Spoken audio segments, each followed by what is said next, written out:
This is CBC Vancouver News.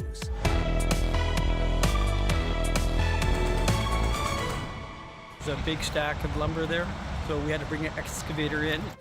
Why a large fire at a Delta lumber yard posed a challenge for firefighters. Plus, I'd love to see unanimous support for this motion. It's a clear win for safety for everybody. what's behind one Vancouver City Councillor's push to decrease speed limits on some city streets. And with a tulip bulb, they react very quickly to the weather. we head to Abbotsford, where thousands of tulips are on display, how the mild winter weather has helped them bloom. Hello, thank you for joining us. I'm Janella Hamilton. 2 teens have been killed and another man seriously injured following a head-on collision in northern BC. Chetwynd RCMP say officers responded to a crash involving 2 trucks just after midnight Sunday. It happened along Highway 97 near the top of Wabi Hill. Police say a 19-year-old and a 15-year-old boy were killed in the crash, and a 21-year-old man was taken to hospital with life-threatening injuries. There's no word yet on what may have caused the fatal collision. Anyone with information is asked to contact police. Dozens of firefighters spent several hours today battling a large fire at a Delta lumber mill near Surrey Fraser Docks. Crews say when they arrived, a large pile of lumber was on fire. The challenges of just getting to the base root of the fire. There's a big stack of lumber there, so we had to bring an excavator in to remove the load. He says no one was working at the mill at the time of the fire, and there have been no reported injuries. Surrey firefighters also assisted in the response, which caused heavy smoke in the area. An update now on a story we brought you yesterday. Police say its underwater recovery team was finally able to reach a stolen vehicle that ended up submerged in the Fraser River early Saturday morning. Coquitlam RCMP say it happened near the boat launch at Makopeak Park. Today, the dive team was able to look into the car but did not notice anyone inside. Mounties say it may be a few more days before the car is removed from the water, which is when police can confirm if someone was inside the stolen vehicle when it entered the water. Anyone with information is asked to contact police. It's been more than 1 year since the City of Vancouver launched a pilot project aimed at reducing speed limits around some elementary schools. Now, one city councillor is pushing to expand the program on a more permanent basis to keep the growing number of people choosing greener transportation alternatives safe on the roads. Michelle Morton has more on a motion being brought forward to council this week. If you're driving through Vancouver's residential neighborhoods and there's no posted speed limit, currently the default is 50 kilometers an hour. It's about 80% of our road network, and these are streets that typically have no painted center line, and they're neighborhood streets. But Vancouver City Councillor Pete Fry is pushing to bring that speed limit down to 30. The idea behind this is to better facilitate active transportation, as we've seen an explosion, and in particular in micromobility. So with new policies that we've introduced to allow e-scooters and those kind of devices, they're becoming quite popular.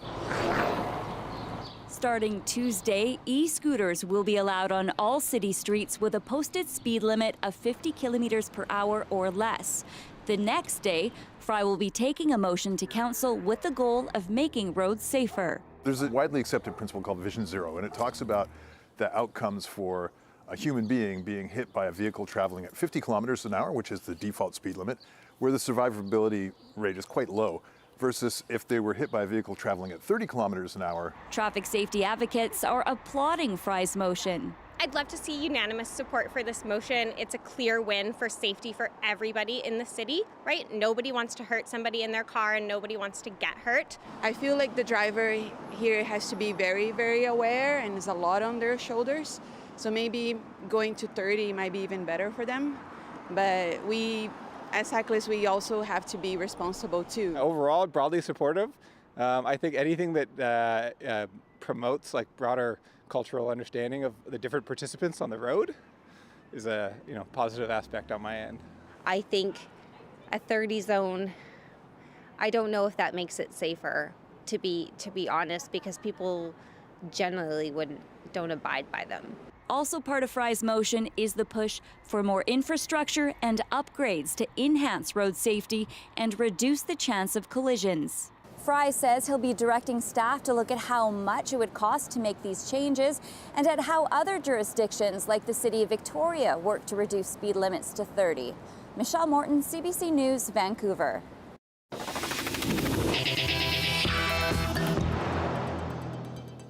The sentencing for Angela Davidson, a high-profile Fairy Creek protester, got underway in Nanaimo this week. Arguments ran over 2 days, with sentencing expected to come later this month.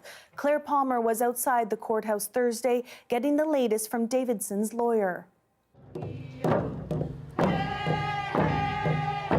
More than 50 people gathered outside the Nanaimo courthouse Thursday to show their support for Davidson, better known as Rainbow Eyes. These are the kind of leaders that we need, the kind of people that are, stick up for our Mother Earth. She's facing 51 days and either 75 community service hours or a fine of over $2,200. There's no price that is too high to pay to protect the last of the old-growth trees. If jail is what the colonial system wants to do to us for following what's in our DNA, for doing what our ancestors did, so be it. Rainbow Eyes was convicted in January on 7 counts of criminal contempt for her role at Fairy Creek. Her lawyer said on Sunday that while they were anticipating that the sentencing would come on Friday, the extra time bodes well for his client. We take that to be a positive sign, that he's taking the argument seriously. He's considering Ms. Davidson's statement closely. Rainbow Eyes was first arrested in May 2021 after chaining herself to a gate. She was arrested 6 more times throughout 2021 and early 2022 for returning to Fairy Creek. ISIT says his client hopes her moral reasons for returning are considered, citing 25 of the 51 proposed days in jail are due to her participation in the search for a missing person. Our argument is that her moral culpability was substantially lower on those dates. She was guided by the altruistic motive of assisting in the search for a missing transgender Indigenous person. She was answering the call of a Coast Salish elder and matriarch whose nephew was the missing person. Rainbow Eyes says she was following Indigenous and natural law. But we're hoping that natural law and Indigenous law is able to open the Chief Justice's heart to understand why we did this, why we protected the old growth. It wasn't to break the law. Rainbow Eyes is also the deputy leader of the National Green Party and an elected band councillor. ISIT says he hopes the court will see she's focusing her efforts on legal avenues for land defense. Court will resume on April 24th. Claire Palmer, CBC News, Nanaimo. A recently released report on Nanaimo's unhoused population shows a nearly 19% increase last year compared to the last count in 2020. As of last April, the number of unhoused was at least 515. Nanaimo's mayor believes that number is actually much higher. Everybody says the same thing. It is probably more in the range of 900 or 1,000. The BC Urban Mayors Caucus, of which I'm a member, has been calling on the province to deal with this for a long time. The federal government abandoned a national housing strategy back in the 90s. The report shows 35% of the people surveyed say they lost their housing due to an eviction, and 1/3 of those surveyed identified as First Nations. The report's author says one major difference between Nanaimo and other cities is that most of the area's unhoused people do not have adequate access to overnight shelter. They're always out in public. And Nanaimo simply doesn't have the number of shelters and or transitional housing and or supportive and or permanent housing that it needs to get people off the street. Thornton says per capita, Nanaimo has among the highest homeless population of any city across Canada. A new survey reveals a 35% increase in childcare spots in Metro Vancouver over the past 4 years. There are now, on average, around 25 spots for every 100 children aged 12 and under across the region. That's up from about 19 in 2019. But despite the additional spots, Metro Vancouver is still below the national average. According to the survey, it comes down to not enough funding, staffing shortages and wages, and persistent demand. Advocates continue to call on the province to move faster on its $10 a day universal childcare promise and overhaul the childcare workers and how they are paid. Justin Trudeau announced plans for a program investing in Canada's artificial intelligence industry. It will be part of the upcoming budget. $2 billion will be earmarked for technical infrastructure for AI researchers and companies. These investments are going to be a game changer. This is about having the technological infrastructure we need to power our ambitions and support our AI researchers, innovators, and startups. Trudeau made the announcement in Montreal. The program will also include $50 million to help workers whose jobs are affected by AI. BC's Minister of Jobs, Economic Development and Innovation says the investment will make a difference in several sectors of the province. The applications for this technology are extraordinary, and British Columbia is doing some amazing work, and I think the announcement today is just such incredibly good news to the entrepreneurs here in British Columbia. We also have a leading sector in fintech, which is applying AI to very challenging cyber solutions as well. So there's many examples, and I know I'm here with a colleague from Foresight. The implications in regards to clean technology, of course, are very significant. So I don't think we can underestimate how important this announcement is to BC companies, and we're just very glad to hear this great news coming in Budget 2024. The warmer than normal weather this winter means most flowers are already in full bloom at this year's Abbotsford Tulip Festival. As Sohrab Sandhu reports, the event opened this weekend, a week earlier than usual. Red, white, yellow and purple. Rows upon rows of tulips are on display at Lakeland Flowers in Abbotsford. The colors are just incredible. It's just a sea of colors here. The flowers are so nice. For owner Nick Warmerdam, the annual Tulip Festival is a time to sit back with his best friend Diesel by his side to take in what he calls a labor of love. He's been growing tulips for 3 decades. This land, because it was reclaimed from a lake, the soil is quite sandy, and that makes it a lot easier for us to sift all the bulbs out of the soil during the summer when we have to harvest them. Last year, the festival made a triumphant return after most of Warmerdam's bulbs were destroyed in the devastating floods of 2021. Warmerdam says this year the milder winter temperatures saw flowers blooming earlier than usual. 5 million tulips to be exact. We had 4 or 5 days of weather in the 20, it was around here, it was 23, 25 degrees. And with a tulip bulb, they react very quickly to the weather, to temperature. So we are ending up with an early start. Visitors can expect to see more than 100 varieties of tulips, 30 of them new this year. Some bulbs brought in all the way from Netherlands. We might switch, change some of the varieties for new ones, but I don't think I can manage having more than 100 varieties, or otherwise I'm going to get mixed up. Amongst the flowers are scenic photo backdrops, like at this canoe or on these swings. Warmerdam says last year's festival attracted more than 56,000 people to his farm. We're going to have to see whether the Mother Nature is going to keep the tulips looking nice all the way till Mother's Day or not. The cooler it is, the longer the flowers stay looking nice in bloom. The festival usually stretches until Mother's Day, but Warmerdam is concerned with the early start. They may not last as long. Sohrab Sandhu, CBC News, Abbotsford.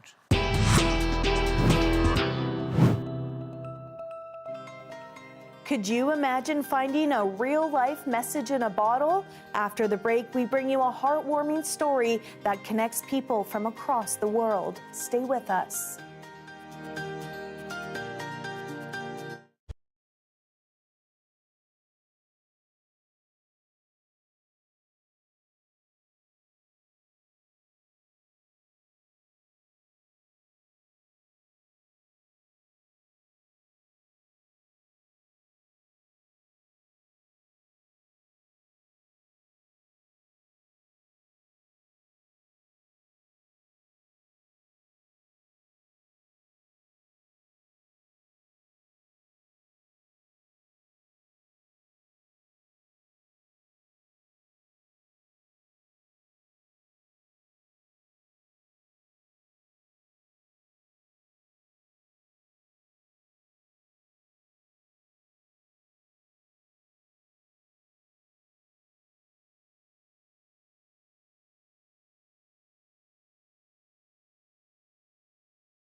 Nearly 30 years ago, a bottle containing letters with Japanese text was tossed into the ocean. It traveled more than 6,000 kilometers, ending up on the shores of Haida Gwaii. And as the CBC's Jordan Tucker tells us, that was just the beginning of this journey. In 2003, Tracy and Len Iyer were newly engaged, walking along one of the many rocky beaches of BC's Haida Gwaii when Len noticed something on the shore. A brown glass bottle with a plastic lid on it. My first thought about that was that, oh, this is probably somebody that lives about 3 or 4 miles down the beach threw this in the water. But inside the bottle were a collection of old letters written in Japanese. It was a bit of a shock to open it up and see that everything was dry and intact and that it all was in Japanese characters. The couple from Terrace vowed to uncover the origin of the letters. But for more than 2 decades, it remained largely a mystery. Until a chance encounter at Tracy's barbershop earlier this year, when a local middle school teacher came in for a trim. I mentioned that I had lived in Japan for 6 years. I was working as an English teacher. I asked if I could see the letters and if I could try and get in contact with some of the social networking connections that I made in Japan over the time I lived there. The letters were traced back to a beach near Ketsunuma in Japan. They'd been written by 2 fourth-grade girls in 1995, several years before Tracy and Len found them across the ocean in BC. I think it took, 2 days to find one of the girls, 3 days to find one of the girls? Yeah, quite astonishing, actually. Yeah. With the help of his connections overseas, Kafka found out the 2 girls were named Asako Sugawara and Keiko Sato, now women in their late 30s with kids of their own. Could you ask the women how it felt to hear back after all these years? Very surprised. That's all she this can't be me, right? It was very hard to believe, that it happened. For the old friends, the letters were more than a capsule of memories. It rekindled their friendship after many years apart. It's like they had a time leap, or they slipped in time where they're back in elementary school years again. The women later reached out to the Ayers over email. I just saw the characters in the title and I was like, what is this? Opened it up and immediately it just made perfect sense what it was. And the fact that the Ayers got engaged during the same trip they found the letters is a sentiment not lost on Sugawara and Sato, who now jokingly refer to themselves as Cupid. That's a Cupid. We're like Cupid. The pen pals plan to stay in touch with the hopes of meeting one day soon, on the same rocky beaches where the letters washed ashore. Jordan Tucker, CBC News, Kamloops. Here we have a live shot of Canby Street and BC Place. When we come back, we head to the H.R. Macmillan Science Centre to talk all things solar eclipse, including where to take in the best view. That's next.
Hey, I'm Rohith Joseph. Vibin' is the new show all about discovering great new songs and fresh artists from across BC and beyond. Stream Vibin' on CBC Listen.